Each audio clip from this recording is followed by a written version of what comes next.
të kjo çështja e qenurit të rob, mendoj që na I kena disa nivele. Niveli I parë I qenurit të rob ose është qenurit robit madhut Zot në aspektin fetar, religjioz, aspektin e kryerjeve të ritualeve të cilat I kryejnë në aspektin qoftë ritualet namazin, qoftë javore, qoftë vjetore që kena Ramazanin, qoftë haxhin që është obligim gjatë jetës cilën e përfundojmë.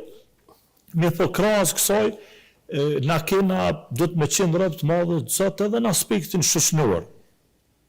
Edhe mendoj që ekziston një sure në Kur'an, surja El-Maun, e cila e tregon mas mirë të qysh nuk mjafton me qenë robi, për shembull me qenë ose fatkeqësisht ndoshta tek ne shqiptarët në përgjithësi ka pas numër më I vogël I njerëzve që kanë bërë namaze, që I kanë kryer disa prej adhurimeve, sikur kena filluar na mu vetë mjaftu ose mu kënaq nëse një njeri shohim që po falet, po vjen xhami, kjo është mirë edhe është pa diskutim që është mirë, mirë po nuk është e mjaftueshme, nuk guxojna me mu stopu ose me mbet vetëm tek niveli valla po falet edhe kjo është mirë. Jo, nëse falet do të me krye edhe aspektin shoqëror.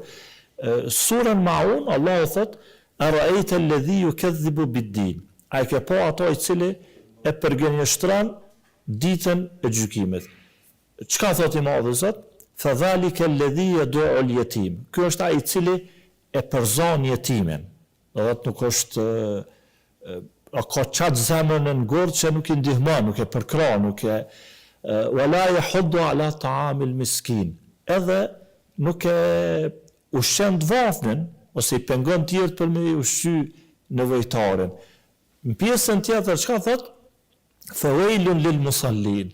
Thot mirë për ata të cilët falen, edhe për namazin e tyre nuk janë të kujdesshëm. Thot nuk është këtë çështja nëse ti falesh, ti ka mundësi më fal, por mos më qeni kujdesshëm. Allah po thot mirë për ata të cilët falen edhe s'janë të kujdesshëm.